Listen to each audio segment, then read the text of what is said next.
All right, I want to start off by saying Barakatha Yahweh, Barakatha Yahweh Shai, Barakatha Yahweh, Barakatha Yahweh Shai, Barakatha Yahweh, Barakatha Yahweh Shai, Call Halal Yahweh, Bahashem Yahweh Shai, Bahashem Rakah Kwadash.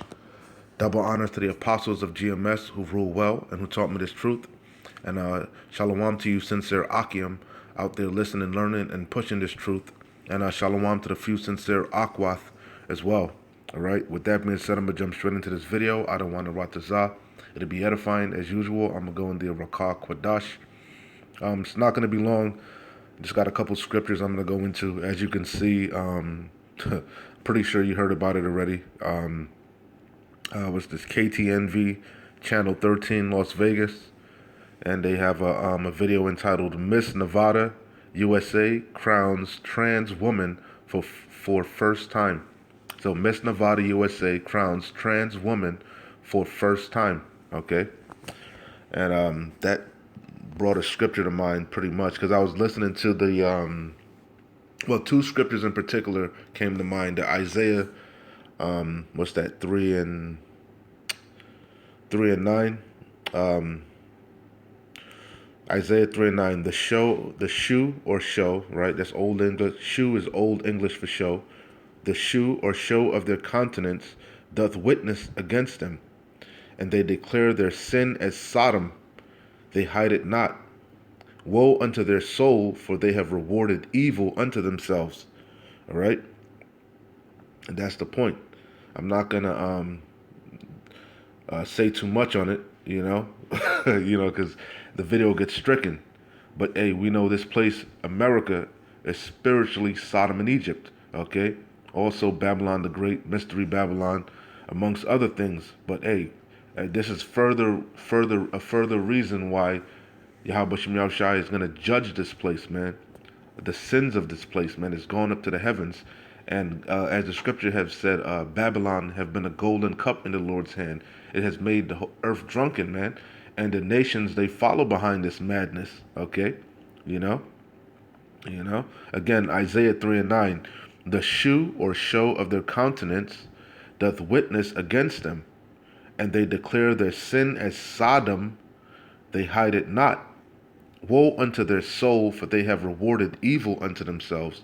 All right. So that particular scripture came to mind, but also Hosea chapter 7.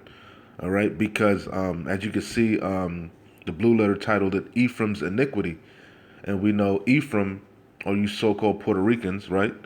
But also Ephraim in the scriptures is likened to the northern kingdom. All right, you know, the head of the northern kingdom, just like Judah is the head of the southern kingdom. Okay, you see. So that this scripture came to mind, Hosea, because I believe that trans woman, okay, to be politically correct, so I don't get stricken. Okay, I'm not gonna use nothing derogatory or nothing. You know, this trans woman, as you're gonna see in the video, said the individual was a I don't want to say she. The individual was a person of color, I believe, of the Northern Kingdom. I believe the last name is Enrique or something like that. And a lot of you Latin Kingdom, you know, Jake too, amongst all the tribes are damn sodomites. Okay, you know. Or as Elder Apostle Tahar says, moles. Okay, you know, all of them are moles, man. But a lot of the Northern Kingdom are into that, and as the scripture said, there's no new thing under the sun. Back in the day, a lot of them were doing that too, man. Even when they came over to the Americas, man, the Aztecs and shit, they were practicing sodomy, is that's the word for it, sodomy. Okay, they were practicing those acts, okay, those abominable acts, okay. You see. So anyway, let's go to this. Hosea came to mind. Hosea 7:1. When I would have healed Israel, right, then the iniquity of Ephraim was discovered. And like I said, this is likening the northern kingdom. Matter of fact, let's look it up real quick. Okay, I believe the blue letter should tell you that. Okay, let's see. So lot. Just for edification. Okay, so Ephraim, okay, because we know it says double ash heap. It says, I shall be doubly fruitful, because we know Ephraim, the word Ephraim means fruitful, okay? And that's how we know, one of the reasons we can identify who Ephraim is as the so-called Puerto Ricans, because that's one thing they are, fruitful. They multiply a lot. They have a lot of offspring, okay? You see? So anyway, Ephraim, as it tells you, oh, Slakia, I didn't even read it. Slakia. Strong's H669. Ephraim. Okay, should be Ephraim. All right, but anyway, as you can see, it says Ephraim means basically fruitful. It says second son of Joseph, blessed by him and given preference over first son Manasseh. Okay, the tribe of Ephraim, of which we know obviously. Where does it say? Okay, D. Let's go to D. Sometimes used name for the northern kingdom. Right? That sounds kind of funny. It's sometimes used as a name for the northern kingdom. Okay, Hosea or Isaiah. All right. So Ephraim is sometimes referenced as the northern kingdom, as it is applying in this scripture here. Okay. So let's go back. It's talking about the whole house of Ephraim, not just in particular the so-called Puerto Ricans, man. It's talking about all the northern, all you Latin tribes, man. All of you partake in that act, man. You so-called Puerto Ricans, you Issachar, you so-called Mexicans, Manasseh, all of you do that. Simeon, all of you, not but Jake too, Judah, Benjamin, and Levi, they all take part in that act, okay? But in particular, this trans woman in this video is I believe from the Northern Kingdom. Okay. So anyway, Hosea 7:1. When I would have healed Israel, then the iniquity, right? And iniquity is what? Again, sin upon sin. Okay. And sin is what? Transgression of the law. And the wages of sin is death. Okay. Because you break the law, you die. Okay. There's consequences to your actions. Okay. And that act, the punishment for that is death, according to the scriptures, man. Okay? So it says, when I would have healed Israel, then the iniquity of Ephraim was discovered, and the wickedness of Samaria. And Samaria was the chief a chief city of the northern kingdom, man. Okay? Just like Jerusalem was the chief city of the southern kingdom of Judah. Okay, you see. So it says, "For they commit falsehood, and the thief cometh in, and the troop of robbers spoileth without." Okay, and remember what happened to the northern kingdom for disobeying Yahweh Shem Yahushai.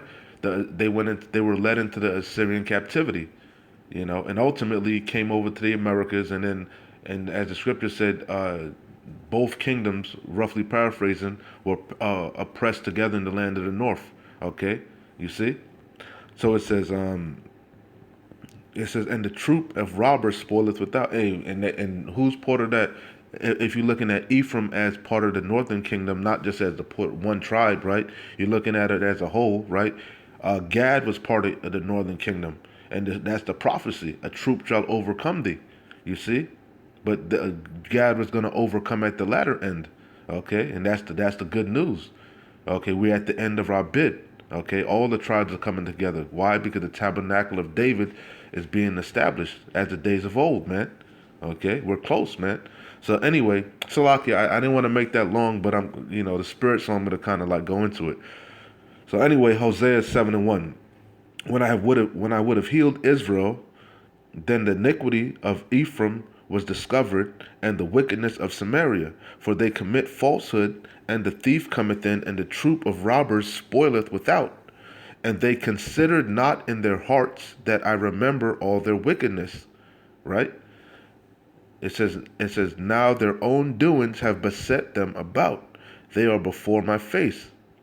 It says, it's the main point that I wanted. All right? It says, they make the king glad with their wickedness, and the princes with their lies. Okay, and part of that wickedness is that abominable act, man. Okay, that vile, lascivious act. Okay, you see, you see. But hey, it is what it is. But but I remember the scripture in particular pertaining to Ephraim. When I would have healed Israel, then the iniquity of Ephraim was discovered, and the wickedness of Samaria. Okay, let's jump down to verse 7 and 2. And they considered not in their hearts that I remember all their wickedness. Now their own doings have beset them about. They are before my face. Hey, that's why Yahweh Shai is going to judge them, just like he judged them in the past. But this is the ultimate judgment coming, man. Okay, the second death, the lake of fire. You know, hey, Daniel 12 and 1, a time like never before, Jacob's trouble. You know, it says, and they consider not in their hearts, and your heart is your mind, your lob, that I remember all their wickedness. Yeah, because the Lord requires the things of the past, man. What you reap, you sow. You're going to have to answer for the things done in your body, whether they be good or bad. It says, now their own doings have beset them about. They are before my face. They make the king glad with their wickedness and the princes with their lies. And if you could bring it to this time period, who's the king? The king of Babylon, man. Okay, you know, you know. And what this place is spiritually Sodom and Egypt. So they love it, as it said in Isaiah. The show of their Isaiah 3 and 9, the shoe or the show of their countenance doth witness against them, and they declare their sin of Sodom. They hide it not. Woe unto their soul. Woe means destruction. Woe unto their soul, for they have rewarded evil unto themselves. You see, I had some other scriptures I was going to pull, but that's pretty much the point. I don't want to make this long. Again, Hosea 7 and 3. They make the king glad with their wickedness, and the princes with their lies. You see, I was born. They agree. They're drunk on that Babylon juice.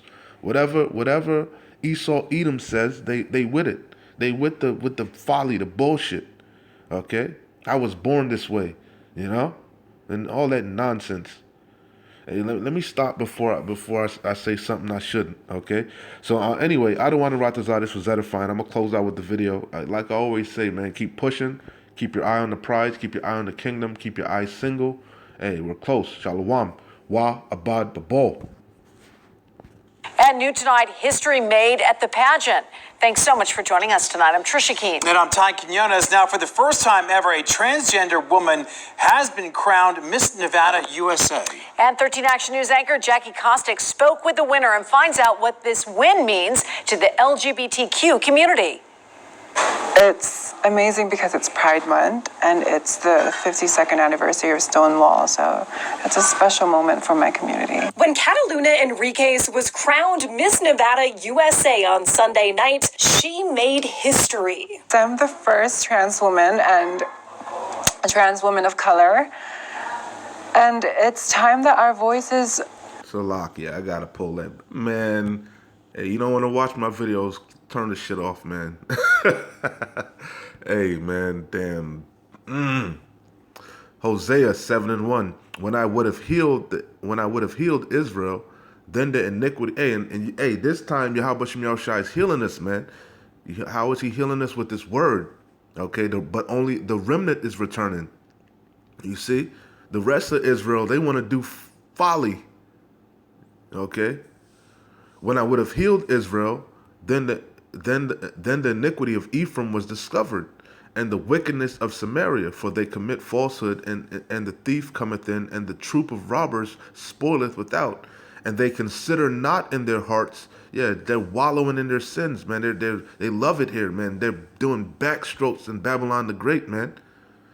As Elder Apostle Gabar calls this place Funland. But guess what? The fun in Funland is coming to a drastic halt, a screeching halt. Okay? You see? And hey, man, and the Redeemer of Israel, guess what? He's angry, and he's not going to visit you as a man. Okay? And the slain of the Lord shall be many.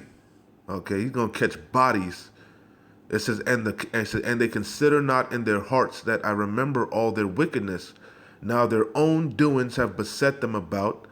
Yeah, you done mutilated your body. Okay, dismembered your body. Okay, you ain't no coming back from that. You wounded in the stones. And the scriptures tell you that a man wounded in the stones shall not enter into the kingdom. Okay? So you made your bed, now you gotta lay in it. Okay? It says, and they consider not in their hearts that I remember all their wickedness. Now their own doings have beset them about. They are before my face. They make the king glad, not Yahweh Shem Yahushai, not the righteous king, the wicked king, the king of Babylon. Okay, Esau Edom. Okay? They make the king glad with their wickedness, and the princes with their lies. Yeah, they put you front and center. To show that the shame, disgraceful. This is probably gonna get stricken, but I don't even give a damn. And new tonight, history made at the pageant. Thanks so much for joining us tonight. I'm Trisha Keene. And I'm Ty Quinones. Now, for the first time ever, a transgender woman has been crowned Miss Nevada USA. And 13 Action News anchor Jackie Kostick spoke with the winner and finds out what this win means to the LGBTQ community. It's amazing because it's Pride Month and it's the 52nd anniversary of Stonewall, so it's a special moment for my community. When Catalina Enriquez was crowned Miss Nevada USA on Sunday night, she made history. I'm the first trans woman and a trans woman of color, and it's time that our voices are heard. Enriquez will also be the first trans woman to compete in Miss USA in the fall, where she'll represent Nevada. Representation of the trans community is something that Enriquez feels strongly about. Only recently being able to compete in cisgender pageants herself. When I was young, I said that one day I hope to see someone like me on stage in Miss USA, and it just happened to be I was the person that I needed. Selena McAteer is also a trans woman. She says the impact of Enriquez's win goes far beyond the pageant itself. I was looking through her Instagram story and everything, and one of the hashtags was you won it for us, and I was like, wow. I wonder if she really knows. McAteer says Enriquez could have saved a life last night. There could have been a young trans woman out there that was down, and maybe she had never seen nobody that looked like her, and then last night she might have watched the pageant or even seen it on Instagram or wherever. It was oh my gosh, she looks like me, or I look like her. And it's hopeful. That's Miss Nevada USA's hope too, to tell her own story, share her own experience, and to make sure no one feels alone. That's something I felt growing up, and that's the last thing that I would want anyone to feel. So if I could have and give that to someone, I think it's an amazing time of my life. Jackie Kostick, 13 Action News. And Enriquez will compete for the Miss USA crown. Hey, Wa Abad Babal.